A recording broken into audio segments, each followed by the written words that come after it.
Hey guys, how are you all doing? Welcome to my channel. So, today we are gonna see what if third Hokage left Kid Naruto in the Sand Village with Temari, Naruto x Temari, part 1. So before we start, go check out the author of this fanfic, Williamgbirkin, link is in the description. Also subscribe if you enjoy the video. Let's start the story.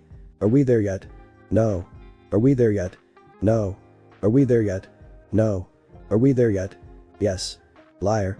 This was the conversation of an old man and a young child as they traveled through the desert together, along with 5 other individuals, all of whom were wearing masks.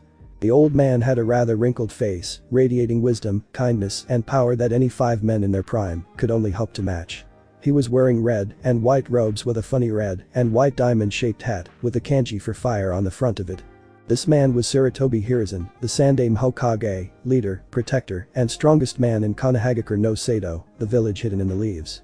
The child was a 5-year-old red-headed boy with the most entrancing eyes you could ever see, the left one being a beautiful sky blue and the right being a rather startling shade of violet, 2 whisker marks on his face, and lightly tanned skin. This boy was Uzumaki Naruto, orphan, scapegoat, and Jinchuriki of the second most powerful being in the world, the Kyuubi no Kitsune, or the 9-tailed demon fox.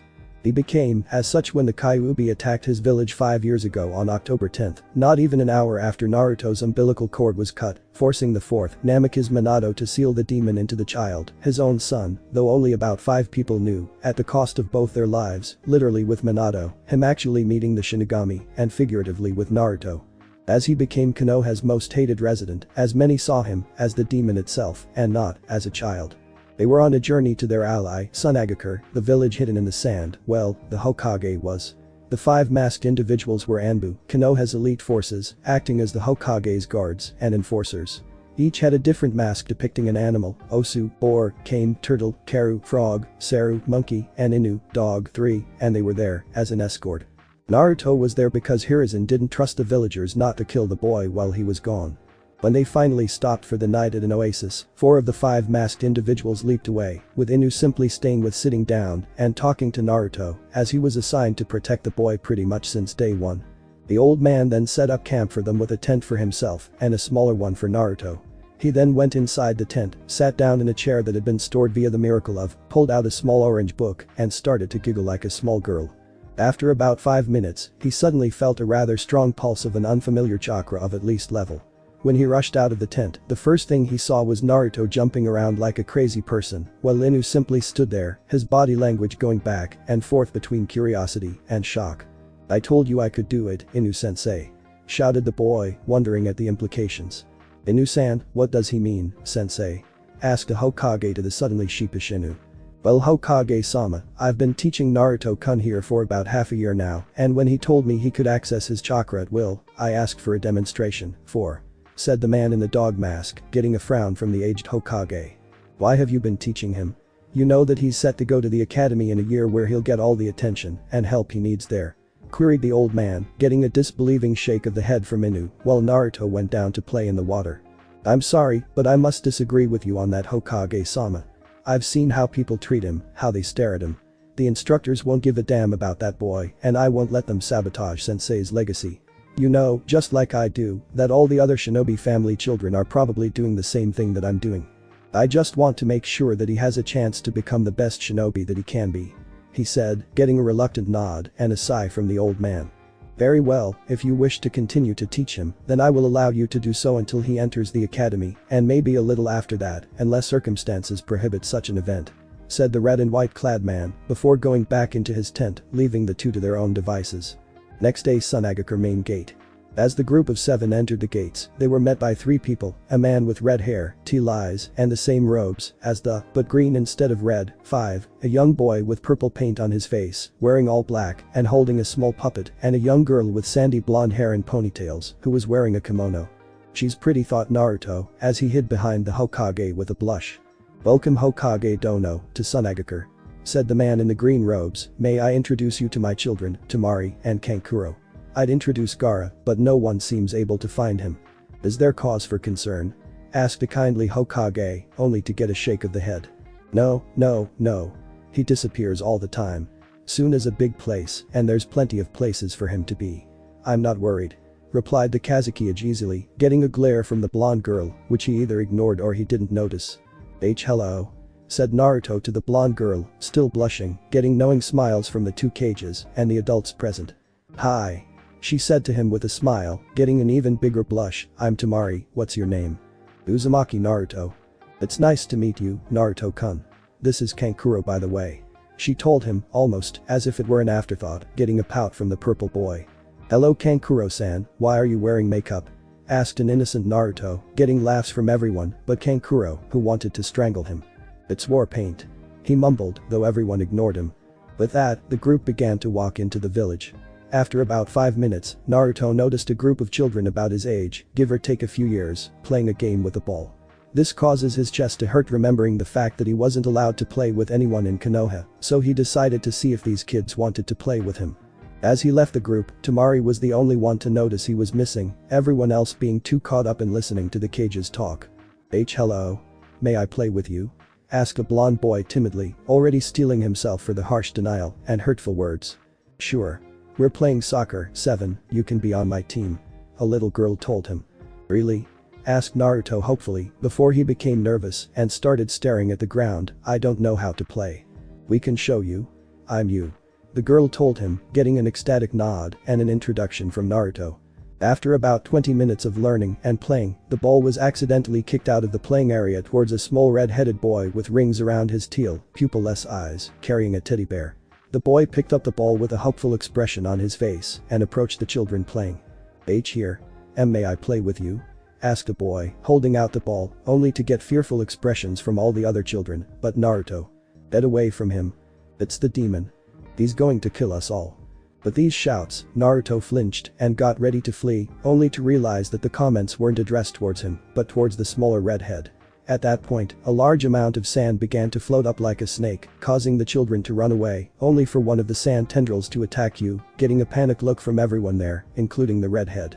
When the tendril was about 3 feet away from the child, a man with sandy brown hair and big blue eyes, which made him look somewhat feminine, knocked away all of the sand and stared at the raccoon-eyed boy with what seemed like disappointment, causing him to tear up and run away, dropping his teddy. Naruto stared after the boy, remembering his own treatment in Konoha, remembering the hell that was loneliness, thinking of how all he wanted was a friend. While he didn't know why the people did these things, he determined that he wasn't going to let another person go through that, even if they were from different villages. With that thought, Naruto picked up the other boy's teddy bear and took off after him. While that may have been his thought, thinking is one thing, doing is another. While was able to follow the redhead, he was only able to do so because he was older, taller, and therefore faster, as the other boy went through twists and turns, through alleys and unpopulated areas. After 20 minutes of running, the smaller boy finally stopped in a dead-end alley behind a dumpster, crying. When Naruto walked up to the boy, he started to scoot backwards while on his rear, screaming, "I'm sorry. Please, just leave me alone." When this happened, Naruto simply smiled and held out the teddy bear, getting a confused look from the other boy. "You dropped this?" said Naruto, without any hint of fear. After Naruto said that, the young boy asked, "Why are you being nice to me? It's not nice being lonely, is it? You look like you needed a friend, and I don't see why it shouldn't be me." The redhead at first didn't understand what the older boy was saying. When it finally processed, he felt the strangest feeling in his chest, a warmth that he had never felt before, except with his uncle. He then jumped at Naruto, hugged him, and started crying, causing Naruto to drop the teddy bear as he hugged the boy back.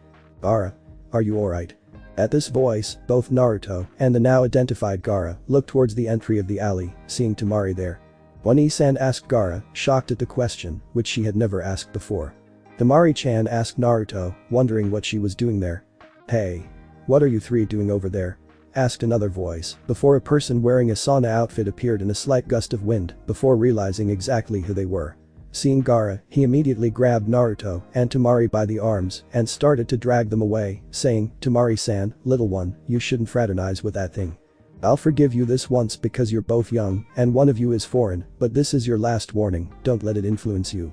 "But he's my friend," stated Naruto, trying to get back to his first friend. "But he's my little brother," said Temari, trying to go to her sibling. As all this was happening, Gaara simply picked up his teddy bear, hugged it, and sobbed. "But the cages. Azuki-sama, I found these two children, talking to the demon. I know that Temari-san is your daughter, but I don't know who the boy is. Is he your Hokage-sama?" asked Suna as he walked up with the still struggling children. "Gigi, tell this team to get off, would you?" asked Naruto, getting sweat drops from everyone, including Kankuro and Temari, at his blatant disrespect to, arguably, one of the strongest men in the world. Where did you run off to, Naruto-kun? And why am I just finding out about this now? Asked Hiruzen, aiming the second question at Inu, getting the young man to sheepishly scratch the back of his head. I was listening to you, Hokage-sama. Said Inu, getting a sigh from the old man. Now, why did you run off? Asked Hiruzen. I saw some other kids playing, and I wanted to join. Explained Naruto, while Temari said that she wanted to make sure that he didn't get lost. Naruto, I'm not mad that you ran off, I'm just sad that you didn't tell me. Explained the old man, to which Naruto lowered his head shamefully. Now that that's settled, how about we continue figuring out how to make our alliance stronger, Hokage Dono? Said the Kazekage, getting a nod from Hiruzen. Sunagakur. 2 weeks later. It had been a rather interesting 2 weeks for Naruto. Every day he would go out, followed by Temari, and find Gaara and try and get to know him. Gaara was wary of the two of them at first, but eventually opened up to them, and they'd play and talk until one of the Suna shinobi, usually came to take the innocent children from the clutches of the demon. Naruto and Temari would then be taken to the Kazukiyage's manor, where they spent time with Temari's other brother and uncle, the man who had saved the girl the first time Naruto saw Gaara, and finally going to sleep before Gaara got back. The man's name was Yashimaru, and he was the brother-in-law of the Kazekage. He was also the only person besides the Kazekage who was allowed to be alone with Gaara, everyone else being too weak to survive an encounter with the boy. He was also the person Temari loved most besides her mother, was the one who spent the most time with Gaara and who taught Gaara everything. Then, the Hokage would come, take Naruto to the hotel, the blonde would train with Inu a little, and then they'd go to sleep so that the day would begin again. But this day was different. It started out, as usual, with Naruto waking up, saying bye to Inu, and telling the man where he was going. Since they were in Suna, it was believed that Naruto would be safe, so he was sometimes allowed to roam, meeting up with Temari, finding Gaara, and then doing whatever they so desired. But, each of the three children had a very bad feeling on this day. And whereas usually they could only play for a few hours, today, they were together even into the night. So, with the feeling getting worse and worse, they simply decided to go home for the day. This plan was ruined however, when several kunai came and were blocked by a startled Gaara's sand, only for around 25 Sunanins to appear, all of whom had cloths covering their heads and faces so that only their eyes showed. We have tried to warn you time after time, you must stay away from the demon. Since you didn't listen, it is obvious that you are in its thralls and therefore must be purified. I only hope that you find peace in Shinigami-sama's embrace. Stated the lead shinobi, as he pulled out several more kunai, a motion copied by the others. When this happened, Temari was furious as to what the man had said and was not shy in voicing her opinion. Gaara was saddened that these people were going to take his sister and his first friend away and heard a voice in his head screaming for him to do horrible things to these men. Naruto was shocked at what they had said, mostly because they were the Kazukiyage's children, but also slightly because he was with the Hokage and at Gaara's sand blocking the kunai. When the shinobi drew more kunai, he grabbed both Temari and Gaara's hands and took off running in the opposite direction, getting flashbacks of when the same thing happened in Konoha. Seeing this, the cruller of the shinobi laughed at this and decided to humor the children, staying one step behind them while occasionally throwing a kunai, getting the sand to rise once again. As the children were running, Temari kept trying to tell Naruto something while he ignored her, and Gaara was saying that they should leave him behind since, for some reason, he didn't want to see them hurt. After about 5 minutes of running, Naruto turned a corner and realized that it was a dead end, but by the time they had turned back around, the mob was already blocking the entrance. What do we do now? Asked Naruto. Why wouldn't you listen to me? I told you that you should let me lead. Yelled Temari. With that, one of the Chunins threw a kunai at them, only for it to be blocked by the sand. Then, there was the sound of a fuse burning, before an explosive note that had been wrapped around the handle went off, making Naruto and Temari go off in one direction, and Gaara go in another. Temari-chan! Screamed Naruto as got up, seeing her unconscious. Forgive me, but I must do this. Said random Suna Chunin 12 as he threw his kunai, only for Naruto to cover Temari, making it hit him in the shoulder. Ah! Screamed the redhead. What the hell? Do it quickly. Are you trying to make them suffer? Asked random Suna Chunin 8. Sorry. Random Suna Chunin 12 said quickly as he pulled out another kunai, intent on ending the children's life. As he approached, time seemed to go in slow motion for Naruto. He looked at Gaara, who was currently curled in a corner, staring at them in horror as his sands protected him from the others. He looked at Temari, still unconscious beneath him. He stared at the Chunin, wanting to kill them for reasons he couldn't fathom. In that instance, something happened. Something clicked in his head and he reached both palms up, pointing at random Chunin 12 and focused his chakra. Once he did this, he felt himself getting warmer before a beautiful red-orange orb appeared, hovering about half a foot away from his palms. What am I supposed to do with this again? Naruto suddenly asked. Cut. Shouted the director, me, from his place behind the camera. You're supposed to shoot the orb at random Chunin 12 and kill him. Why do I have to do that? Asked the boy, not really wanting to do so, as Gaara clutched his head in seeming pain. It's to protect Temari and yourself. Explained the director, didn't you read the script? Not read, began Naruto, only to be interrupted by Gaara. You're breaking the fourth wall. You're breaking the fourth wall. Sorry about that, Gaara. Said Naruto, sheepishly rubbing the back of his head. Anyways, action. Shouted the director. With that, Naruto focused his chakra into the orb and it shot at the Chunin, who, not expecting something like that, had no time to dodge and was hit, making a massive cloud of steam appear and block everyone's vision. When the steam cleared, it revealed a heavily panting Naruto and who had somehow become a mummy. What? That was Shakuton Scorch release. How could that brat know it? Did the demon steal from Bakura-sama and give it to that boy? Question. Random Chunin 5. You little fucker. I'll show you how to steal from Suna. Shouted random Chunin 19, who went to stab the exhausted Naruto as he continued to protect Temari, only to receive a kunai to the back of the neck. What the hell? Who threw that? Asked random Chunin 15. When everyone turned to where the kunai were, everyone in the group immediately began to sweat and tremble. The woman was a fairly tall kunoichi. She was fair-skinned with pupilless brown eyes, had green hair that she tied in a bun on top of her head with a hair needle running through it and a pair of orange bangs framing each side of her face. Her attire consisted of a sleeveless backless top and short tight pants with 2 lapels on the front and the back, as well as an obi around her waist, purple arm warmers which extend to mid-bicep and bandages around her ankles. Bakura-sama. What are you doing here? Asked one of the suddenly nervous men. I sensed someone using Shakuton and decided to come investigate since I'm the only one in the village registered as able to do so. Imagine my surprise when I come across several and a couple attacking 3 children, 2 of whom are the Kazukiya's children and 1 of whom is part of the Hokage's ambassadorial party.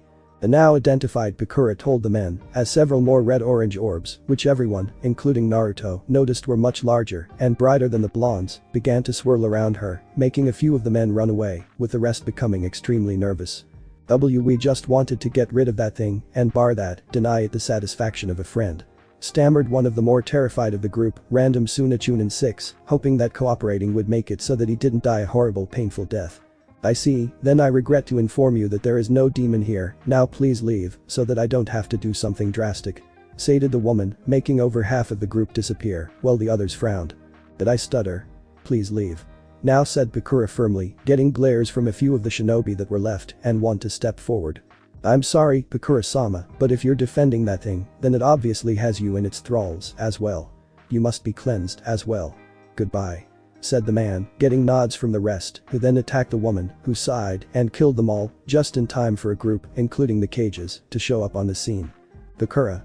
What happened here? Why are all these men dead? Asked the Kazukiyage, getting Bakura to stand at attention. Sir, Kazukiyage-sama sir. I was walking home from dinner when I felt the use of Shakuton chakra. Knowing that I'm the only one registered as able to do so, I immediately investigated and found several Chunins and a pair attempting to kill the demon and cleanse its friends. I killed one as he was attempting to kill the whiskered boy with a kunai and the rest as they attacked me after I warned them to go away, them stating that I was in the demon's thrall. Reported the greenhead, getting shocked looks from everyone. Upon hearing this, the Kazukiyage immediately went over to the children, kneeled down, and asked, so which one of you did it? Which one of you made a red ball that made someone do that? He questioned, pointing at one of the still steaming men, getting looks from the children before Temari, and Gaara pointed at Naruto, who had raised his hand. Interesting, and how did you do that? Asked the man, getting a shrug from Naruto, who then tried to explain. I felt scared when Temari-chan was hurt, and then I knew how. Said Naruto, not really knowing how to explain it with his adolescent mind. Sounds like what happened the first time I used it. Mused Bakura, what's your name boy? Uzumaki Naruto. Responded Naruto, finally catching his breath. Uzumaki? Interesting. My great-grandfather was an Uzumaki, he had it, and I'm the only one in my family to get it since. Said Bakura to herself, shocking everyone but the Kazukiyage. Well, if that's all, we should get Temari-chan and Naruto-kun to the hospital. said the Hokage as he picked up Naruto and the Ashimaru picked up Temari and they left the area, leaving the Anbu to clean up Bakura's mess. Sunagakure main gate. 1 week later. It was a rather sad time for the Hokage as he was saying goodbye to Naruto. Not forever mind you, simply for a year until he was trained in his Shakuton by this Bakura woman. Why a year you ask? Because Naruto was due to begin his stay in the academy then. Looking back now, here is inside, as he and the Kazekage had reached an agreement on how to strengthen Suna's relations with Konoha. Flashback no jutsu. Kazekage's office. I have an idea on how to improve the relationship of our village, said the Kazekage from his place behind his desk, the only people in the room being himself and Hiruzen. Oh, and how is that? Asked the Hokage, already knowing the answer, but still dreading it. Political marriage. Between Naruto and Temari. Answered the green-clad man, confirming Hiruzen's fears. I understand Naruto, he has a keke that is thought exclusive to Suna, but why Temari? Because she is my daughter, I couldn't ask someone else to do what I couldn't, plus the two of them seemed to have hit it off. He replied easily. I don't know, Naruto-kun may never forgive me for something like that. Plus, there are things you should know if such a thing were to happen. Such as? Wondered the red-haired man, honestly curious. For starters, Naruto is the Jinchuriki of our village and the Kyuubi. If there is a marriage, for political reasons, they will have to live in Konoha, said Hiruzen, getting a shocked look from the Kazekage. Interesting, but inconsequential. If Temari must leave, then so be it. However, any children they have must be given the option to become Suna shinobi, especially if they get the Shakuton. The Kazekage told the man, getting a nod before he continued. I will say this though, he will need training to control his gift, and what better person to train him than someone with the same ability. I propose that he stay here for a length of time to train under Bakura. I also know of your academy, and I feel as though it is too soft, so I want you to give Temari private tutoring, especially in whatever her elemental affinity happens to be. I suppose, but he can only stay here a year before the academy starts. I see. That should be more than enough time for Naruto to learn the basics. Very well. Acquiesced the old man before the two of them started hammering out the exact details of the arrangement. Flashback no jutsu kai. After he snapped out of his daze, the kind old man looked once more at the small boy who was one of his favorite people in the world, who was jumping up and down at the prospects of becoming stronger. Goodbye Naruto-kun, I can't wait to see you again. He told the young boy, getting him to calm down and smile at the man. Don't worry Jiji, in 1 year, I'll come back home and I'll take that kick-ass pointy hat from you. I have no doubt that you will, Naruto. Now, stay safe and don't forget to write. I will Jiji, see you in a year, said the boy as he reached up and hugged the old man, a gesture that was returned warmly. See you in a year. With that, Naruto watched as the Hokage left, wondering what the next year was going to bring. But the Hokage's party, Hiruzen noticed that Inu seemed slightly depressed. Inu-san, is something the matter? He asked, getting a sigh in response. It's just that I don't know, you only gave me permission to teach Naruto-kun less than a month ago, and now I can't do that. He replied, getting a shocked look from the old man. Really? Strange, I had forgotten all about that. He said with a laugh, getting a sweat drop from Inu and all the other Anbu. Konoha main gate. 1 year later. It was a slightly funny scene, for those who could understand, at the main gate of Konohagakure no Sado, with the Kazekage arriving with several masked individuals, 1 green-haired woman, a man drunkenly stumbling, and 3 children, 2 redheads and a blonde, being greeted by the Hokage and a young man with short brown hair and beard, smoking a cigarette, his son Asuma, who had just come back from being one of the Shugenin Junshi Guardian Shinobi 12, this scene being almost an inverse of 1 year ago. As they were approaching, Naruto, who was looking forward to talking with the old man, was having flashbacks of the various things that had happened in the year. His first training session. Flashback no jutsu. 1 year ago. It was the day after Hiruzen had left and Naruto and Bakura were about a mile outside of the village. What are we doing here, Bakura-sensei? Asked Naruto, who was sweating up a storm from the heat while the woman was standing there like she was standing in the most temperate climate imaginable. We are here to train you in the Shakuton, a purely offensive, even if you use it to defend. I want you to know that no matter where you hit a person with this ability, you are ruining their day. She told him, getting a nod and then a confused look from Naruto. What's a Keke Genkai? He asked. Sighing, Bakura explained all that he needed to know, elemental affinities, chakra papers, types of, and which elements made up Shakuton fire and wind, 8. So we're related? Asked Naruto, with a hopeful look on his face, before it came crashing down around him at a reply. Not enough to count kids, sorry. After about 20 minutes of sulking, Naruto asked another question. Are you going to teach me anything else? Well, her immediate answer should have been no. After some consideration, she decided that it might be a good thing to teach someone what she knew of being a shinobi, because hey, if he became famous, she could brag about being his teacher, and if not, then he would fade into obscurity, and no one would ever know. Tell you what, brat, you master Shakuton to a level I deem acceptable, and I'll teach you a few more things. How does that sound? Asked the woman, getting an enthusiastic nod from the boy. Now, I want you to think back to when you first used this ability. I want you to try and feel that warmth. I want you to think of whatever it was that made you do it. As she said this, Naruto attempted to do as she instructed, only to fail each time. After about 5 minutes, Bakura stopped him and asked what he was doing. I'm doing exactly what you said. I'm trying to make it come out. He told her, getting a shake of the head. Relax. Take a deep breath, try again. Don't concentrate too hard or you're going to pop something. Just focus on the same warmth you felt a week ago. She told him, before pulling out a kuani. And if that doesn't work, we can skip right to the drastic measures. Failing rapidly, Naruto immediately did as she instructed, finally getting the red orb to appear. Wonderful. Now we work on control. See if you can get it to move. Flashback no Jutsu Kai. The day he learned of his burden. Flashback no Jutsu. 10 months ago. Naruto was sitting in the living room of the Kazukige's mansion. It was around 8 at night and nobody else was there but him and Yashimaru. He was feeling rather down because the villagers had been meaner than normal to Gaara that day. Seeing that something was amiss, Yashimaru, being the kind man that he was, asked what was wrong. Why are people so mean to Gaara? He hasn't done anything wrong. They treat him like the people back home treat me. Naruto admitted, making the effeminate man remember that Hiruzen said Naruto was but didn't know it. After thinking about it, he decided to tell the truth of whatever question the boy asked, but wouldn't tell him anything if he didn't. Gaara is what is called meaning the power of a human sacrifice. That means he has one of the 9 Bijuu sealed inside of him. That's what gives him his control over sand and why so many people, including Kankuro, fear him. They see him as the demon and not as himself. But he isn't a demon, just a small boy with a terrible burden. He has a demon sealed inside of him. But he isn't a demon himself. I am treated the same way as Gaara, does that mean I have a demon in me too? Am I? Naruto asked Yashimaru, getting a sigh and a grim look. Yes Naruto, you are. Hokage-sama told us that what you hold is the Kyuubi, the 9-tailed fox that attacked your village on the day of your birth, leading to the 4th Hokage sealing it into you. Does that mean I am a demon? Am I just a monster that attacked the village? Asked Naruto, getting a shake of the head. Of course not. You are simply a young man who has had too much sadness in his life. Answered Yashimaru, before he struck a pose that suggested he was deep in thought. I am curious as to how you don't know this though.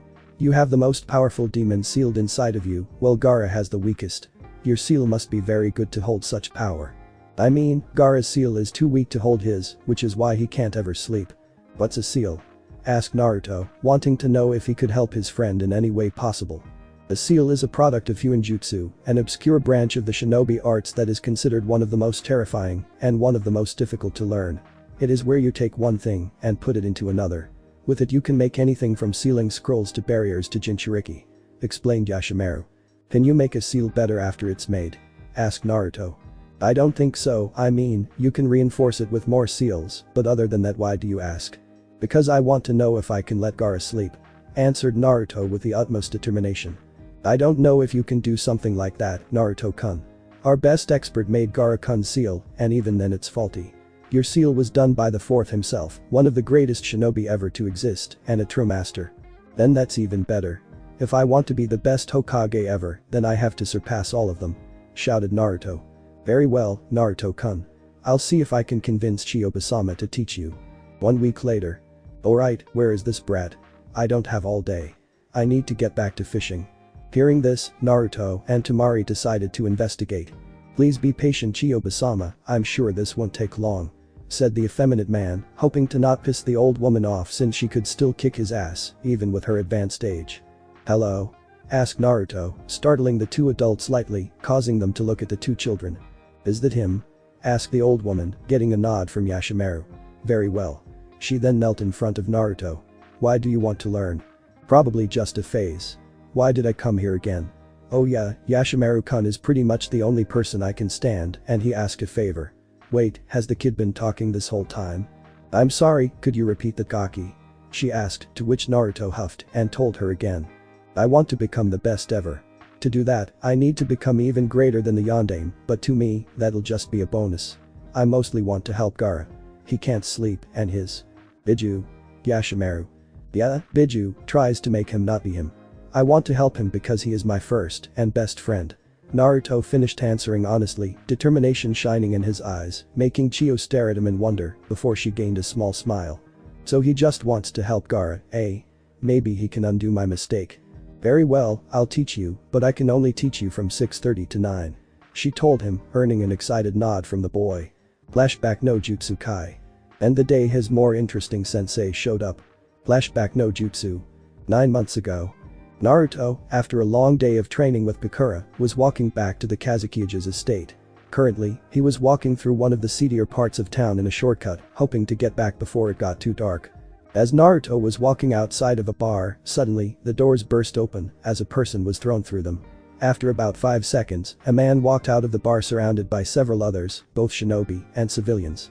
He was a tall, muscular and pale-skinned man with straight black hair, which was slicked back and gathered on the back of his head, where it was kept in a bun, hidden away by a white cloth with ruffled edges, secured by a similarly colored strip. He had slanted eyes, each bearing 4 tattoos under each, and which were topped by black arched eyebrows. Hanging from his ears were a pair of light brown earrings, which looked like gourds. His outfit left most of his muscular torso exposed, instead covering his arms and shoulders with dark blue armor plates, which joined on the upper part of his back and were topped by a wide, arched armored collar in correspondence to his nape. Covering his legs were a very baggy pair of dark pants, which ended below his knees, where it gets tighter, and sports large light motifs reminiscent of flames on the leg's outer edges, and circling his waist was a light sash tied on his left hip, with its long edges left hanging, and gourd hung on a string of his right hip. On his feet were a pair of dark plain Chinese-looking shoes with light soles. 9.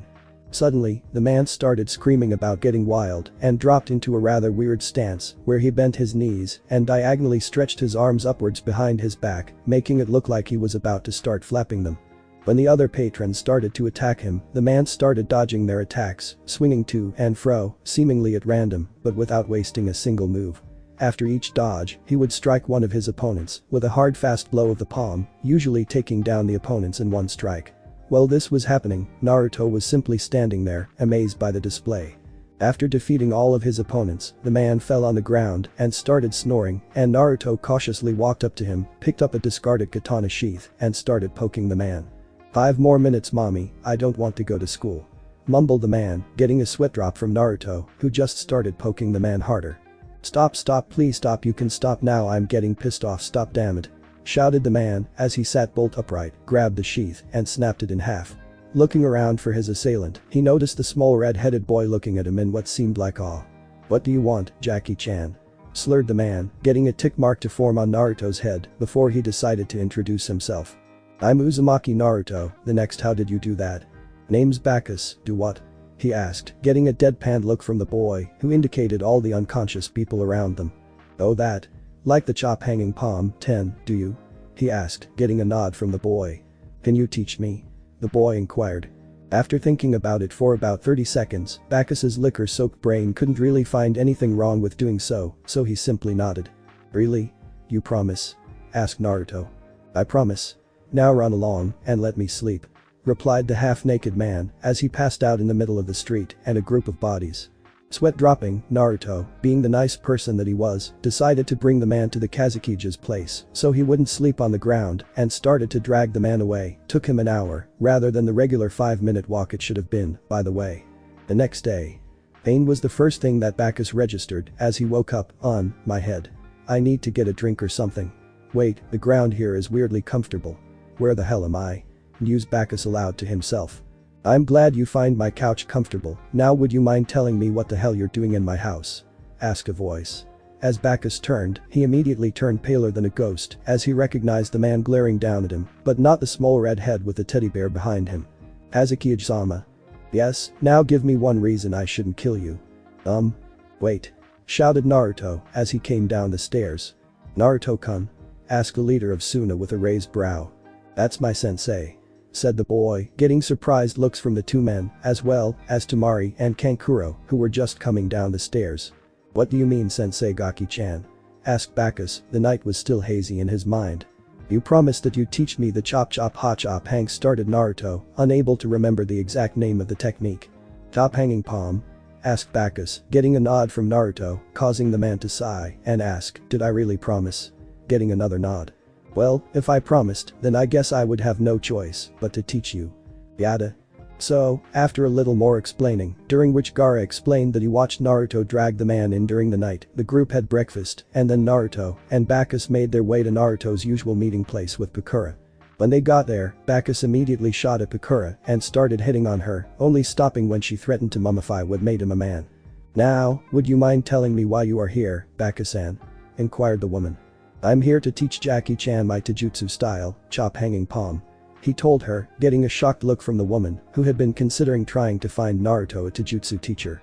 After a few more minutes of conversation, they decided on a plan for Naruto's training. He would train in the Shakuton from the normal time of 5 AM, stopping at 11, and then he'd train from noon to 6 with Bakis, leaving him time for lunch and time afterwards for study with Chio. Now, the chop hanging palm is a style that utilizes nothing but the palms of your hands, focusing on 3 things: power, speed, and accuracy. Now, usually, you only focus on 2 of these things, and the third one falls behind. I, however, use all 3 equally, making it even deadlier, and I will teach you to do the same. Now, the best part of this style is when one uses chakra along with it. If you focus chakra into the palms, you are able to make your strikes even more devastating, and if you use elemental chakra, then it's a whole nother ballpark, allowing you to use a plethora of ill effects, killing a person without even breaking the skin. For example, I use lightning style. With each strike, I can cause anything from paralysis to muscle spasms to nerve damage or even heart failure. DOTON Earth style petrifies the organs and muscle tissues within the body. With water style, because the body is made of water, you have a higher chance of causing ruptures or internal bleeding, or even drowning your opponent on dry land. FUTON wind style simply shreds the person from the inside, and if you have enough control, you could sever single arteries or make their organs paste, while finally, fire style is able to burn the person's organs and muscles. Master it normally, and I'll teach you the advanced stuff. The version that you saw, you're required to be drunk, but I don't really feel like teaching that to a 5-year-old. He told Naruto. Naruto then nodded before doing everything that he was told by the drunk. After they got back to the mansion, it was agreed that Bakis would stay there until he finished teaching Naruto. It was pretty funny when one time, Bakis drunkenly hit on Yashimaru, thinking him to be a female. Flashback no Jutsu Kai. Welcome to Konoha Kazekage Dono, said the Hokage, before they exchanged the obligatory political small talk, with Naruto introducing Gaara and Temari to Asuma. Hello Asuma-san, I'd like you to meet Gaara and Temari-chan, said the taller redhead, getting a smirk from the smoking man. Oh, is this your girlfriend? He asked, getting a contemplating look from Naruto before he simply shrugged. If she wants to be, he answered honestly, getting a blush from Temari, neither knowing yet of their future. Hokage's office. When the group got to the office, the Hokage ordered everyone but the Kazekage, his children, Kakura, Bakis, Naruto, and Asuma to leave the office. After the obligatory bitching from their guards, they got straight to business. Now, Naruto, do you know why Kazekage Dono allowed you to train under Bakura for a year? Asked Hiruzen, getting a shake of the head from Naruto. It is because you and Temari are to further relations between Suna and Konoha. Replied the old man, getting curious looks from the 3 children. The 2 of you are to be in a political marriage. Said the Kazekage, shocking the children. What do you mean? Asked Naruto, not really understanding the implications. It means that you and Temari are to move into a house that I prepared for you, go to the academy, and once you both reach Shunin, you are to be married. If you wish to have children, so be it, but it will not be required. Explained Hiruzen, making Gaara start to cry. Does that mean I won't see Nai-san or Ni-chan again? He asked, terrified of the prospect. Of course you will, Gaara-kun. You just won't see them as much. I'm sure they'll visit and ride at every opportunity. Said the Hokage, as the Kazekage watched apathetically. Why do I have to stay here? Why can't Naruto stay with us? Asked Temari, sad at having to leave her home. Well, you see. It's because of this, isn't it? Asked Naruto, interrupting them, getting a panicked look. How do you know about that? Demanded Hiruzen, before the heterochromic boy told him about Yashimaru and his decision to learn. I can even make sealing scrolls and exploding tags, isn't that awesome? Asked Naruto, getting a smile and a nod from the old man. After all things were explained to them, the meeting went on smoothly, and afterwards, they were taken to the house that they had given them, as Naruto's apartment was much too small for 2 people, let alone 2 people expected to start a family. It wasn't really much, a 2-story house with 3 bedrooms, 2 baths, an office, all the standard things. As soon as they stepped in the front door, Bakis went over to the couch yelling dibs and fell face first on it, falling asleep almost instantly. After a brief tour of the house, the future couple said goodbye to the adults, getting a notice that the academy was starting the next day before they went about their business. After they were gone, Temari simply stared at the door, unable to fully comprehend the fact that she was pretty much on her own with Naruto. She didn't really count Bakis because he was an alcoholic. Turning to Naruto, she was startled to see that he was smiling with a far-off look in his eyes. "Naruto-kun, what are you thinking about?" "I was just thinking that I like the way our future looks." "What do you mean, don't you know that we're on our own from this point?" she asked, getting a shake of the head from Naruto. "We're not alone. You have me and I have you," he said, getting a blush and a smile. "And we have Bakis and Jiji and Tuchioji-san and Amnai-san. There's also Gaara and your 2-san." He finished eagerly, getting Temari to think before she nodded and began to explore the house more thoroughly. At night. It was around 9:30 p.m., with Naruto sound asleep when he was awakened by the sound of Temari opening his door as she had been sleeping in another room. "Can I sleep with you?" she asked. "It's too cold and I can't sleep," she told him, getting a nod from Naruto, prompting her to climb into the bed, snuggling up to his rather warm body. Must be from his Shakuton. She pondered in her head before falling into the peaceful abyss of sleep. And that's the first chapter. Please review. I don't really like the conversation with Chio because I couldn't really think of any way to prolong the conversation. I believe that while Temari may have cared for her brother all her life, she wasn't allowed to show it, with it only being after the Kazekage dies that she is finally able to express her sisterly affection. Now, before you say anything about how Naruto was able to use the Shakuton at will so quickly, may I remind you that Haku was able to use her Hyoton ice release without any prior ninja or chakra training. And before you say anything else, yes, I said Shakuton a lot, there were a lot of flashbacks, and Naruto had teachers coming out of the woodworks to teach him. Screw you if you have a problem with it. Wow, I say things like that a lot, don't I? Screw you if you have a problem with it. Do you think I'm just jaded, or am I justified when I say things like that? Maybe I should see a psychiatrist or something. Oh well, you don't really care about that, now do you? No, you don't. You just want me to shut up and write the damn story, don't you? Well, I think never mind, I just lost my train of thought. While Naruto will be starting the Uzumaki clan, it will not be like Blackblood where he goes to Izugakure, finds stuff, and has Uzumakis show up at Konoha. It will just be him and Temari until they have children. Just so you know, Kankuro spent most of his time with the Puppet Brigade, so Naruto never really got to know him. Temari had her own training, and Gaara spent most of his time outside the Kazekige's manor. I will say that I meant to have a flashback where Temari kisses Naruto on the cheek after they have a spar, but I'm terrible with emotions, so I'd probably just fuck it up. Naruto's jumpsuit.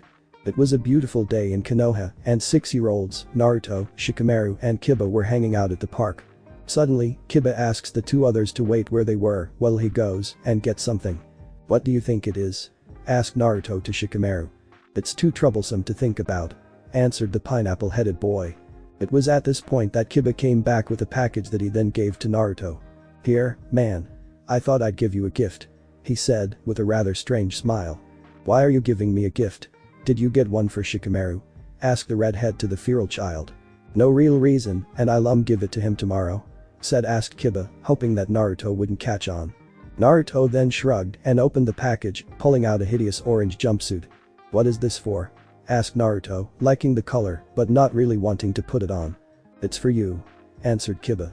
"Are you sure? I don't really think this is appropriate," said Naruto, remembering the books that said dark colors were a shinobi's best friend. "That's because," started Shikamaru, before he was silenced by Kiba putting a hand over his mouth. "That's because we're not real ninjas yet. We're just academy students. Real ninjas wear bright fluorescent colors. Not only does it look fantastic, but it also warns enemies that you're not to be fucked with. Plus it makes girls like you." "Really?" asked Naruto, getting a nod from the dog-loving boy. Naruto then thanked him rather loudly, then left, as it was getting to be the time he had to meet with Bakis. "Why did you do that?" asked Shikamaru, watching Naruto leave. "Why not?" responded Kiba. "Sigh troublesome," said Shikamaru as he walked away. The next day. This morning, Naruto slept in slightly late for whatever reason. He then decided to put on his new jumpsuit and show his stuff around the village. Walking out of his and Temari's room, down the stairs, he couldn't help but wonder what her reaction was going to be.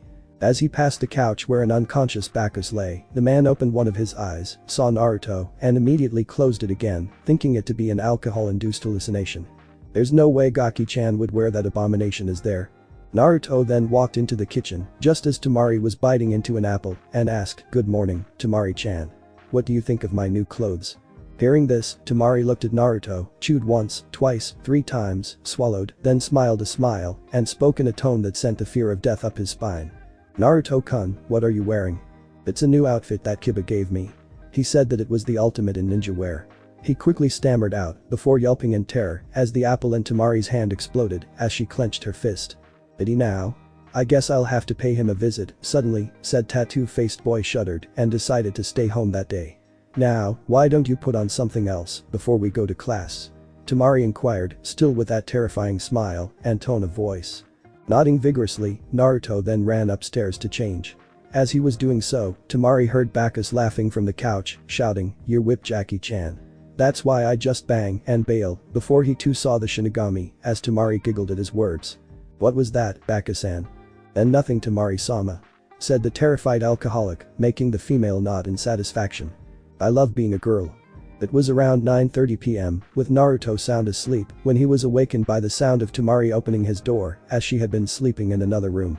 "Can I sleep with you?" she asked. "It's too cold, and I can't sleep," she told him, getting a nod from Naruto, prompting her to climb into the bed, snuggling up to his rather warm body. Must be from his Shakuton. Scorch release, she pondered in her head, before falling into the peaceful abyss of sleep. The next day. Surprisingly, it was Bakis who was the first one up on that particular morning. Thinking this odd, he went to go find his student and his fiancée to see if Naruto would start breakfast. Upon opening the door, the, for one sober, man smirked seeing the 2 children sleeping in the same bed.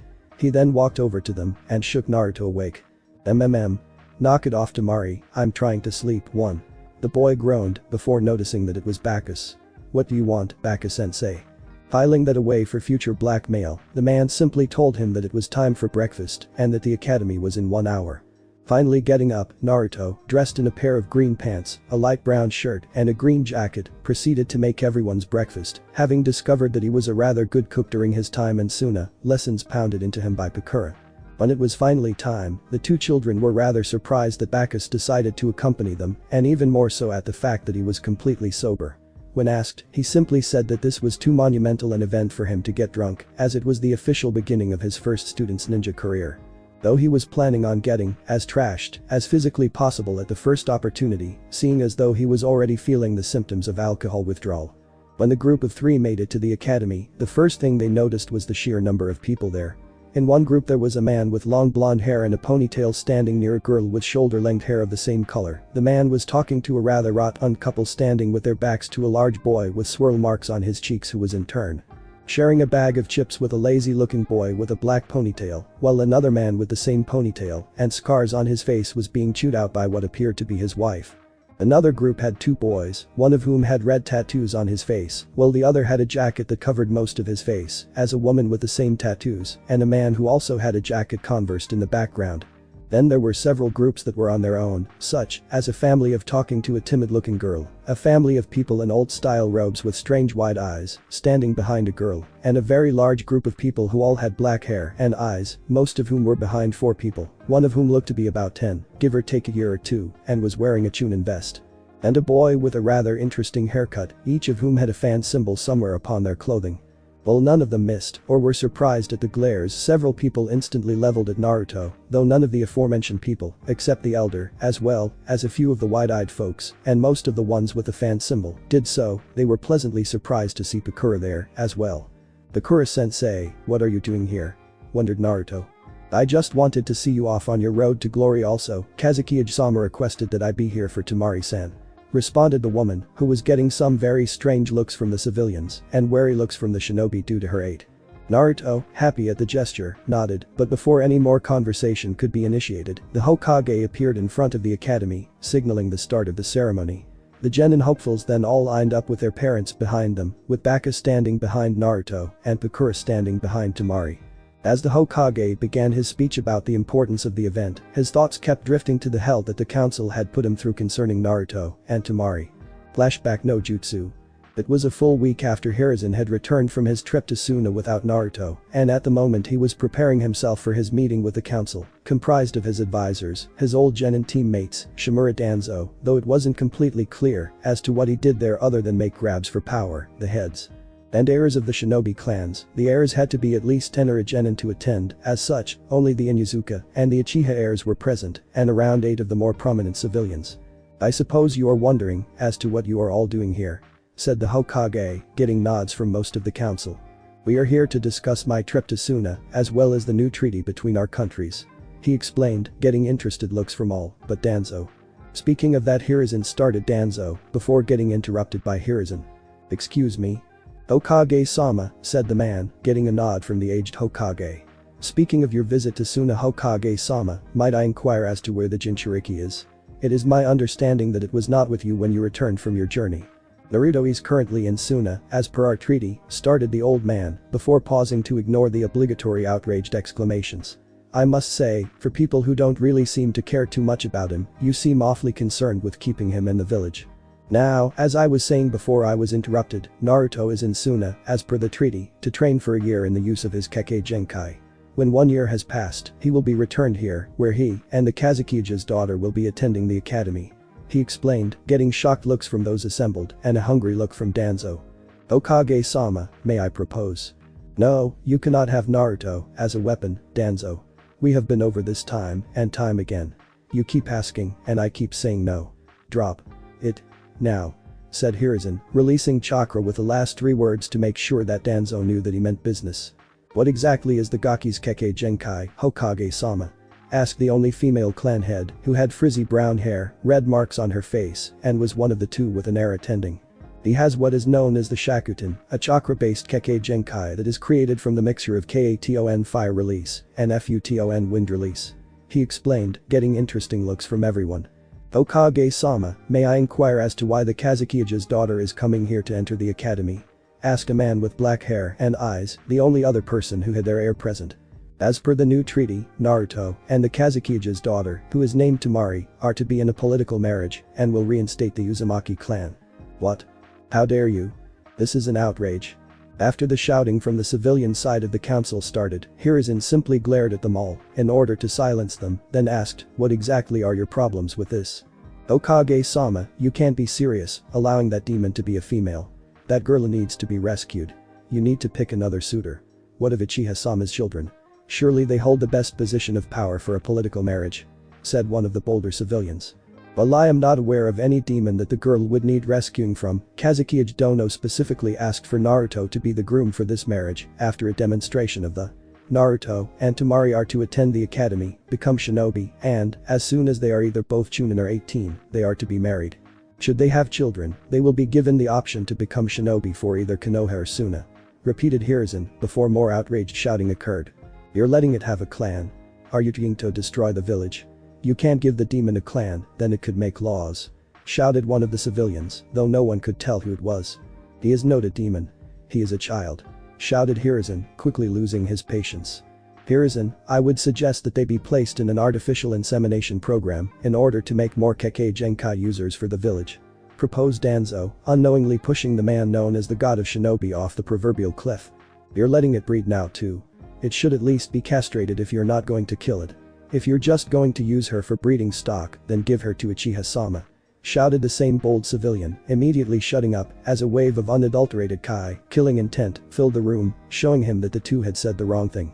"First of all, Naruto is just a child with extraordinary abilities and unfortunate circumstances, yes, but he is still just a child, he is not a demon.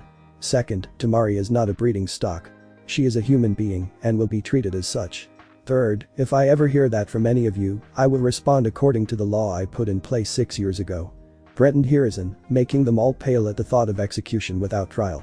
That being said, Naruto will wed Temari, who will be attending the academy with him, as soon as both are at least chunin or 18, and will reinstate the Uzumaki clan here in Konoha at that time. Should they choose to have children, those children shall be allowed to become Suna shinobi if they like, whether or not they have the Shakuton. Dismissed. Flashback no Jutsu Kai. Concluding his speech, the students say their goodbyes to their parents. When that happened, both the group with the wide eyes and the group with the fan symbol simply left without saying goodbye, while some, adults and children, completely broke down. Well Naruto, Temari, it's time for me to go. Temari, because of your futon affinity, you are to report to Sarutobi Asuma after the academy ends for training. Naruto, just remember my lessons, and you will be fine. But, I have asked Hokage-sama to tell me if you fall behind just in case you need a refresher course. Said Pakura with a smile, causing Naruto to have waking nightmares of the times when the woman had to resort to drastic measures during his training to make sure that the lesson stuck. With that, the green-haired woman bid them ride her every so often, then made her way out of the village. Well, Gaki-chan, see you later. Come back to the house after this crap ends, and I'll begin teaching you the next step of the chop hanging palm. Bakis told Naruto, snapping the boy out of his horrified stupor. Really sensei? Asked the starstruck boy. Of course Gaki-chan. Replied the man, as he staggered off. After he had stumbled out of the courtyard, Naruto and Temari shared a look before they both entered the academy. For the first 2 hours of the day, Yumino Iruka, a man with a scar across his nose and his brown hair in a pineapple ponytail who was their teacher, had explained the importance of the shinobi system and of their decision to attend the academy. Naruto had been tempted to simply sleep through it, along with the boy who also had a pineapple-shaped ponytail in the back, but Temari kept reminding him of Bakura's warning and making sure that he paid attention, though he already knew most of what was being said. Now that that is over, I have a few questions, then we will be going outside for the Taijutsu portion of the day. Explained the scarred man, getting everyone's attention. Now, who here can access chakra? He asked, getting raised hands from the boy with the fan symbol, who had been introduced as Uchiha Sasuke, the wide-eyed girl, named Hyuga Hinata, Naruto, and Temari. Who here has ever used elemental chakra? He asked, not really expecting anyone to answer, so he was shocked when Sasuke, Temari, and Naruto all raised their hands. May I ask what you use? Queried, getting nods from the three. Heian, explained Sasuke. Futon, said Temari. Futon, and the elements that make up my Kekkei Genkai. Naruto told the class, shocking everyone in the room, that he had a Kekkei Genkai, as he wasn't from any of the clans they had ever heard of. And which Genkai would that be Naruto? Asked Iruka, pausing to check for the boy's name. I use Shakuton. He answered, getting confused looks from everyone. What's all that? Ask shouted at a boy with red marks on his face, who was named Kiba. Chakra is the force that allows a shinobi to be a shinobi. It is derived from physical energy, drawn from every cell in the body, and spiritual energy, gained from exercise and experience.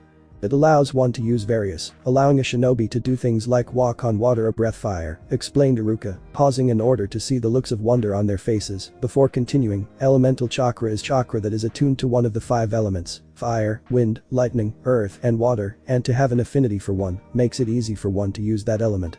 The Kekkei Genkai is an ability passed down from generation to generation that is impossible to naturally use if you are not of that family. These come in one of 3 types, chakra, body, and eye. Coincidentally, does anyone else have a Kekkei Genkai here? Asked Iruka, getting raised hands from Sasuke and Hinata. Now that that's out of the way, let's go outside to evaluate your taijutsu and ninjutsu, said Iruka as he led the way. Outside? Now, how many of you actually have taijutsu training? Asked the man, getting raised hands from Sasuke, Kiba, Hinata, Temari, and Naruto. Very well, now, when I call your name, I want you to go into the ring and spar with the other person whose name I call. Said Iruka, shocking them all since they didn't expect to be fighting on the first day. As the day progressed, it was mainly civilians brawling with each other, though there were a few exceptions. Shikamaru simply quit during his match with Choji, the Rot-un boy with the swirl marks on his face, so that they didn't have to fight each other. Temari beat the who was named Sakura with a single punch, leading her to be comforted by a blonde girl named Ino. Sasuke easily defeated his civilian opponent. Hinata beat Ino in pretty much no time flat, but kept apologizing as she did so. Then there was Naruto and Kiba's fight. At the start, Kiba immediately rushed Naruto, hoping to end the fight quickly, as Naruto simply stayed where he was, dropping into the chop hanging palm stance, bending both knees out to his sides, and raising his arms like he were about to start flapping them. As Kiba reached Naruto, the redhead dodged the punch directed at him, orbiting around to Kiba's right, where he thrust his palm to the side of the boy's knee and, while not breaking anything, causing a lot of pain. With a yell, Kiba pitched forwards into the dirt, clinging to his knee. After around 10 seconds, he got back up shakily and approached Naruto once again, this time with a little more caution. That hurt, team, said the Inuzuka, getting a smirk from Naruto. It's supposed to, isn't it? Asked Naruto, causing Kiba to smirk as well. Well, if that's how you want to play, then I shouldn't hold back, now should I? With that, Naruto and Kiba struck the pose of their respective taijutsu styles and stood there for around 30 seconds. At a silent signal, they both broke into a flurry of action, with Kiba, though still in rather obvious pain from his knee, attempting to punch Naruto, but the Redeed continuously dodging and blocking most of the attacks. Then, as the tattooed boy went for a roundhouse kick with his left foot, Naruto saw his chance. Raising his right arm to take most of the blow, he used his left palm to strike his opponent's kneecap, causing Kiba to fall down again, as his knee bent too far, causing severe pain, though once again not doing anything permanent. This time, the brunette boy took around 30 seconds to recover, and when he did, his legs were trembling due to the pain he was in. Once again, Kiba went on the attack, however, this time, the pain he was in prevented him from using his legs, making him resort to only using his fists and severely lowering his maneuverability. While he was able to get a solid blow in, his new handicap proved to be his undoing, in that he began to make severe mistakes due to the pain. In an attempt at swiping Naruto with his claws, Naruto caught the limb with his left arm, shoved the heel of his right palm into the muscle directly below Kiba's sternum, knocking the wind out of him, and this time, when Kiba fell, Naruto brought one of his palms down on the back of Kiba's neck, effectively knocking him unconscious. After everyone got out of their stupor, Iruka was forced to pause class while he took Kiba to the infirmary.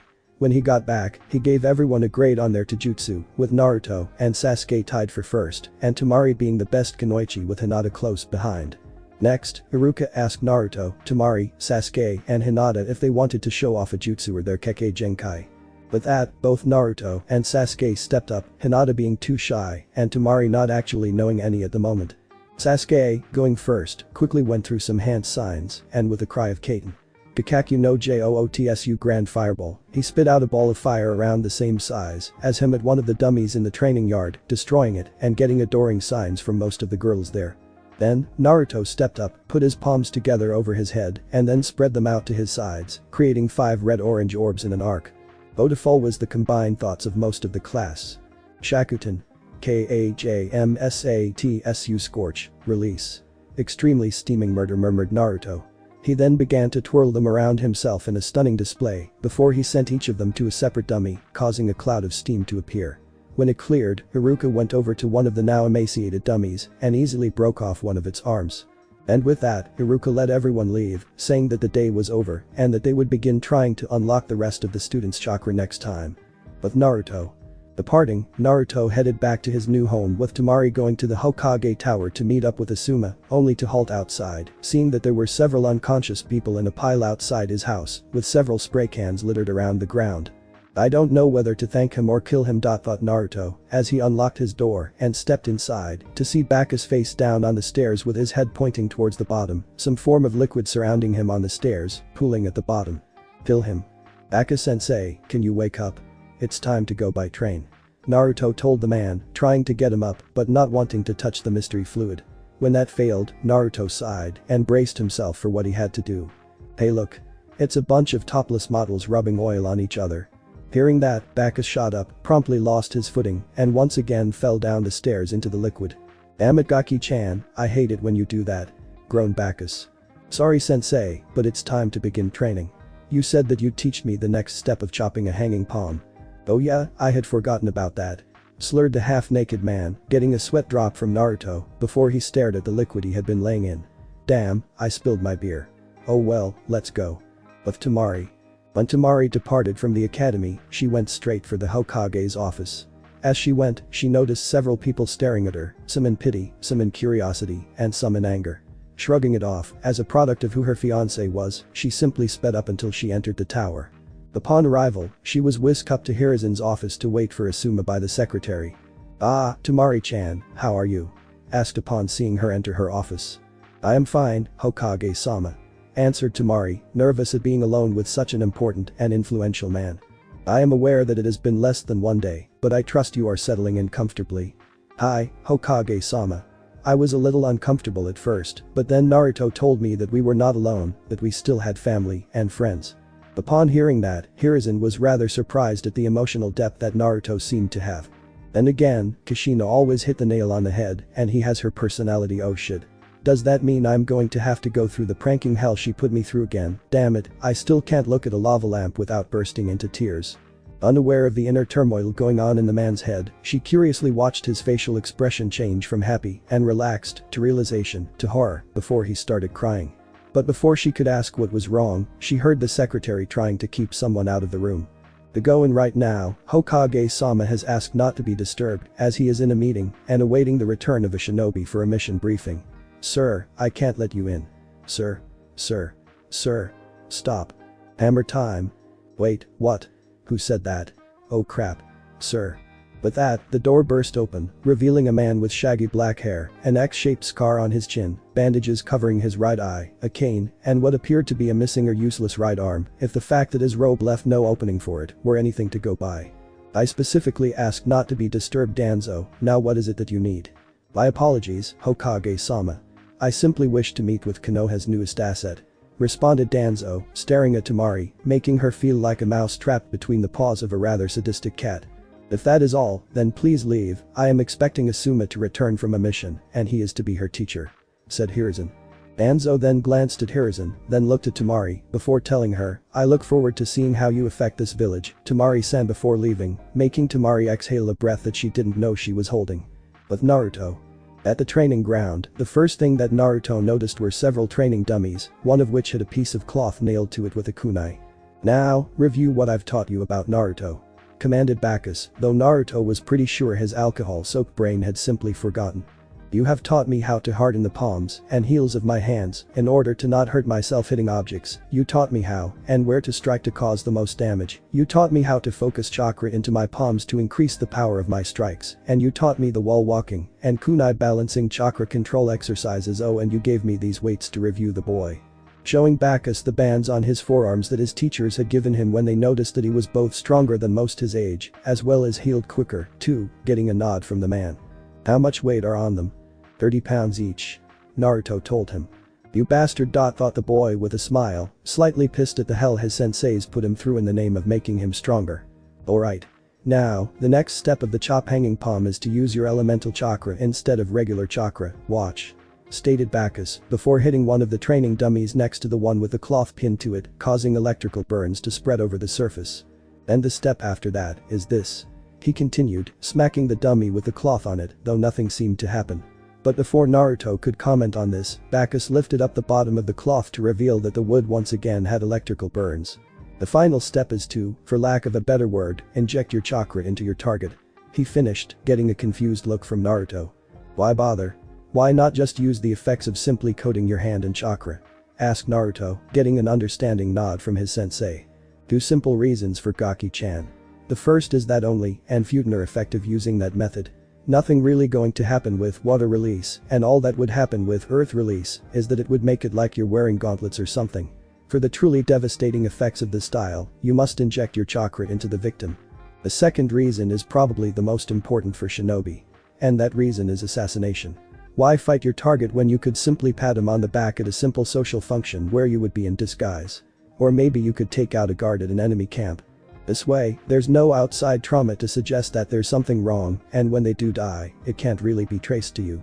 Explained Bakis, getting a nod from Naruto. Now, I want you to use your to strike one of the dummies. I don't feel like taking you to get your hand reattached should you mess up. You should start with a low amount of chakra. Finished Bakis, getting a nod from the boy.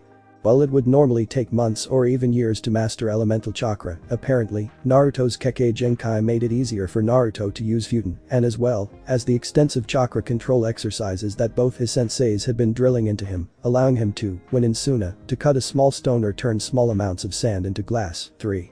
Using his experience, he coated his hands in chakra before turning that chakra into chakra. Noticing that he felt nothing other than a small amount of warmth, he glanced at his sensei, thinking that it didn't seem too hard.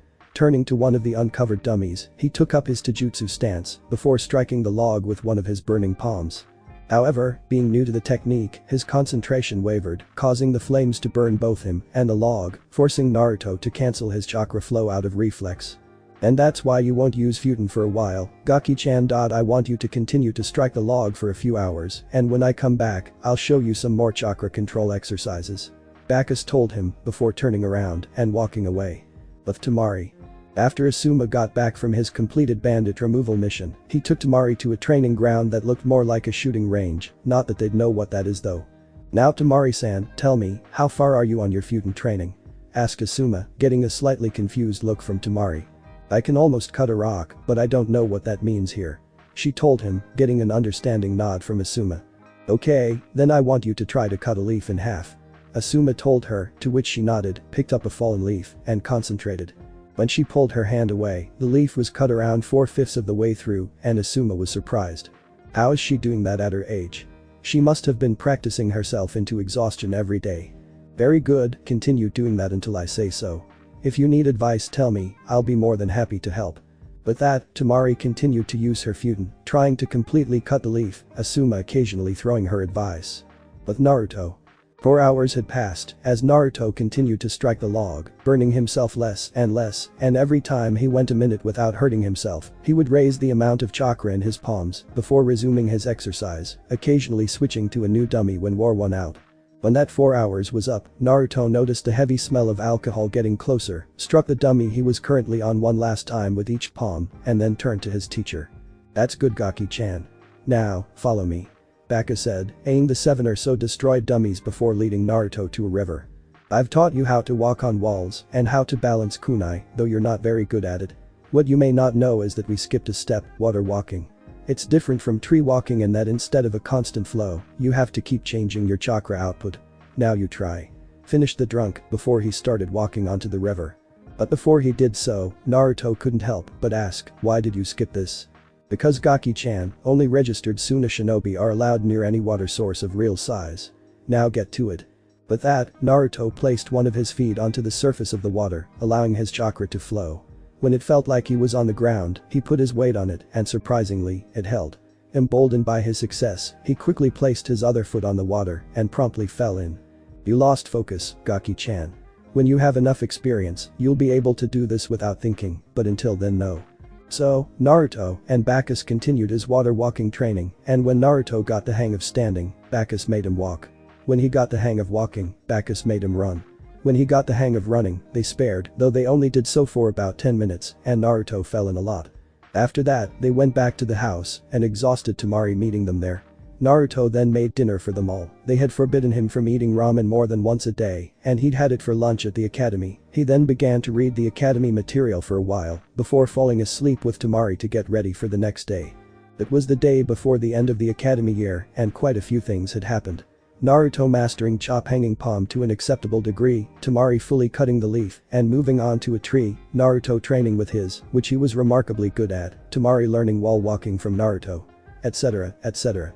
But there were some that were rather noteworthy, the first of which being Naruto's birthday. Over the course of the morning, Naruto and Temari sparred and compared notes on elemental chakra. Then the Hokage and Inu showed up, surprising Naruto since he hadn't seen Anbu since Una. The 5 of them had a nice lunch before some of Naruto's friends from the academy, Shikamaru, Choji, and Kiba, arrived. He was kind of sad Sasuke hadn't shown up, but he wasn't surprised, considering that Sasuke's dad didn't really like Naruto, probably because of this. After several hours of nothing but horsing around and conversation, the Hokage took everyone to Ichiraku's. After a grand total of 76 bowls of ramen, it was time for cake, chocolate, and presents. Naruto loved his gifts, a book from Hiruzen. He also had a wind scroll from Asuma, but the man was on a mission, a couple of fire scrolls from Inu, a pair of chakra conducting metal gauntlets that could fit over his weights, now up to 40 each, from Pakura, who couldn't be there, though she did send a card. Gaara sent Naruto his teddy bear. A promise to teach the next stage in chakra control, where instead of balancing kunai on your palms, you do a handstand on the kunai points. The next day from Bakis, Choji gave him a coupon that would give him half off the final price of a meal at any Akimichi restaurant. Shikamaru and Kiba each gave him a set of kunai and shuriken, and the Ichirakus gave him a few sets of shinobi clothing. But Temari's gift, in his opinion, was one of the best. A kiss on the cheek and a free meal ticket to the Ichirakus. Then, it was time for final goodbyes, and then everyone left.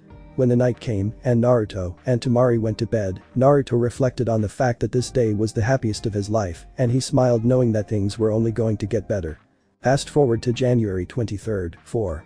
Naruto and Temari were pretty much dominating the academy, mostly because of how easy it was, Naruto still being the best in the class, which infuriated almost everyone in Konoha since he was ahead of the Uchiha, and Temari being the best of the Kunoichi, as well as being one of the top 5 students in the class. able to take on every other kunoichi in their class without hassle, except for Hinata, but that goes without saying due to the fact that Temari is a long-rank specialist, and Hinata is more close-up like the rest of her clan, though she could beat Hinata. Naruto could stay on the kunai for around 10 minutes, though he had lost a lot of blood over the months, especially in the beginning, by impaling himself, and could almost attack through the cloth without leaving a mark with his chakra, though he had yet to start using his futon with his taijutsu. Temari had started learning futon techniques using the iron fan given to her when she found her affinity and could almost cut through the leaf. But that's not important at the moment. What is important is that it was Temari's birthday. Like with Naruto's birthday, during the morning, Naruto and Temari simply sparred, though they were more skilled than they were, and compared. Then after lunch the guests arrived. Among the list were the Hokage, several of the class kunoichi including Sakura and Ino, a lot of whom invited themselves, though Hinata didn't show up because of her father, Shikamaru. She was the only one besides his father that had ever beaten him at shogi, choji, and asuna.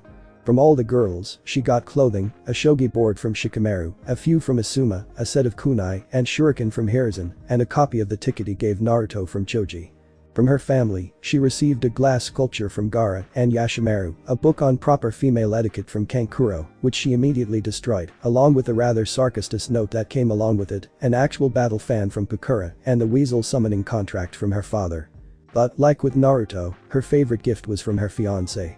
When she opened the box he brought her, her first thought was a pair of fans. And indeed they were, but just not any pair of fans. No, these were two regular-sized folding fans made entirely out of metal, unlike her regular-sized fan, where only the ribs were metal and the leaves were chakra-conducting wood, that extra dark shade of steely gray that came with chakra-conducting metal, the leaves painted over with a beautiful dark red. The subtle nuances of the coloring making it appear as cloth. At this point in time, they were dull, allowing her to either sharpen them regularly or use her wind chakra to do so for her. 5. She once again gave him a kiss on the cheek, and then it was time for them to once again go home. Fast forward once again to midnight around a month before the end of their first school year, and a shadow is seen sneaking out of a window in the Uzumaki household. "Going somewhere, sensei?" asked a voice, before a light turned on, revealing Naruto in a swivel chair, petting a cat, and Bakis, who was half out of the window. "Saya, Gaki-chan, I'm leaving." "Where did you get that cat anyways?" wondered Bakis, slightly confused at the whole deal. "I don't know, I found it hiding in the cabinet under the sink earlier today, and since I sometimes see him getting chased by Genin teams, I just thought he might need a place to stay for the night." "Ah. Anyways, why are you leaving?" asked Naruto, getting another sigh from Bakis as he climbed back inside. "I'm leaving because I have no reason to stay, Gaki-chan," the man told him, before holding up a hand to stall anything Naruto may have had to say. "I taught you all I could, you can use chakra in battle now, all you need is practice. And you don't need me for futon, because you're better with that anyways. The only reason I've stayed this long is to teach you. I'm sorry, but I can't stay tied down to one place, it's just not in my nature. Plus I haven't gotten laid in a year, you little bastard." "I understand, sensei. Thank you for everything, and I hope you have a good life," Naruto told the man solemnly, getting up and hugging him. At that, Bakis hugged Naruto as well, before bursting into tears and squeezing the life out of him. "I'm gonna miss you, Jackie-chan," he shouted before releasing Naruto, who fell gasping to the floor. "I'm gonna miss you too, sensei," Naruto said in between breaths. Bakis then had the most serious face Naruto had ever seen on him, grabbed Naruto's hand and shook it. "It's been nice, Naruto, make sure you teach the world to fear chop hanging palm," said Bakis, shocking Naruto that he actually called him by name when the boy barely noticed the man jump out the window. Why didn't he just use the door? It was nearing the final days of the academy, and Naruto had decided to try the test to see if he could become a genin, Temari not wanting to, not thinking she had the skills, as of yet, and wanting to get Hinata to come out of her shell. It started rather boringly, with a test with all the other genin hopefuls, most of whom stared at Naruto with surprise at first, since they were all either in their final year or had 1 year left. Then it was off to the taijutsu ring, as the papers were graded. In this test, each student had to spar with one of the teachers for either 5 minutes or until they landed a solid blow. Naruto started off facing off against a rather large man named Fineno Dakoku, a rather large man with a diamond-shaped goatee. This fight ended when Naruto was able to hit Dakoku in the solar plexus after about 4 minutes. Then, the results of the test were announced with Naruto being placed 10th. Finally, it was back to the academy for the last test. The students were called back into the classroom one by one, some coming out with looks of pride and a headband, and some with looks of disappointment. When it was finally Naruto's turn, it turned out to be just Iruka behind his desk, facing the large open area at the front. "Now, I want you to do Academy 3, Naruto. If you do, you'll be an official genin," Iruka told the boy, getting a nod. "Be no, I'm just yanking your chain. Now, I want you to do Academy 3, Naruto. If you do, you'll be an official genin," Iruka told the boy, getting a nod. Naruto then placed his hands in the ram symbol before shouting HENGE transformation. He then exploded in a cloud of smoke that cleared to reveal Bakis, drunken grin, and everything before he poofed back into Naruto. Naruto then put his hands on the snake symbol. He then once again disappeared in a cloud of smoke before he was replaced by a chair showing a successful KAWARIMI substitution before reappearing and putting it back. "That's good, Naruto, now make 3 clones and you'll pass." At this point, Naruto was rather nervous, as it was rather difficult for him to do with his reserves, though his almost perfect chakra control from his training slightly allayed his fears. Placing his hands in the tiger seal, he shouted, "Bunshin no JOOTSU clone technique." Before he was enveloped in smoke, and when it cleared, there were 5 Narutos. "I'll have to knock off points for the extra clone, but that was very good. Congratulations Naruto, you're a shinobi. One of the youngest ever in peacetime if I'm not mistaken. Now, take a headband and report back to the academy on Saturday for team assignments." But that Naruto left the room, much to the astonishment of the others, went home and celebrated with Temari, Hiruzen, and the Ichirakus, but not Inu, as he was on a mission and not expected to return for a couple of months. And that's that. I had wanted to post this before the 5th, but fanfiction lost a lot of my progress. I know I didn't say anything about it, but Naruto did practice this over the years. If you're wondering, this is only the first or second year that Iruka is teaching. Before anyone says anything about everyone being Uke, this is the first year of the academy. Sakura and Ino haven't had their fight, Kiba hasn't received Akamaru, and the Uchiha clan massacre hasn't happened. The Hyuga incident has happened though, because that happened when everyone was 3 years ago in this story, so no, Naruto will not be saving Hinata. And yes, Naruto is kind of overpowered. Deal with it. New poll up in my profile. The top 3 will be the next stories that I'll update start. The basic description of all my stories are on my profile under current STORY is, and STORY is coming out whenever the hell I feel like it. Those can't be real. It was close to 2 o'clock about 10 days after Naruto had first met Suna, and Naruto was passed out on the floor in the middle of the Kazukiya's mansion, sleeping off a ramen-induced coma. Temari, being the nice person that she was, decided to give Naruto a blanket just in case he got cold. Temari had originally hoped to simply give the boy the blanket and then go back to her studies, but fate seemed to have other plans, as she found herself drawn to the whiskers on his face. Those have to be tattoos. There's no way those are birthmarks. She paused, considering her options. This would probably be the only opportunity to find out for sure. In the end, temptation and curiosity won out over common sense. Reaching out slowly, she gently rubbed the tip of a finger along one of the lines. She was surprised to find that it was slightly grooved and indeed a part of Naruto's face. She nearly jumped out of her skin though when she heard a sudden low growling noise. It was only when Naruto unconsciously started trying to rub his face into her finger she located the source. Does he know? He couldn't, Besh thought, as she gently ran her finger along his whisker again, only for the growling to once again occur. She almost burst out laughing. The blonde boy was purring from having his whiskers rubbed. Getting her giggling under control with some difficulty, she began to drape the blanket over him before pausing and looking at him. Just once more. It's too funny not to, she thought, as she rubbed his face once more. And then Lady Luck decided the young girl's luck had run out. For, as Temari turned and began to leave, the blonde rolled over onto his side swinging an arm. Temari was suddenly knocked off balance and found herself held rather tightly in the sleeping blonde's vice-like grip.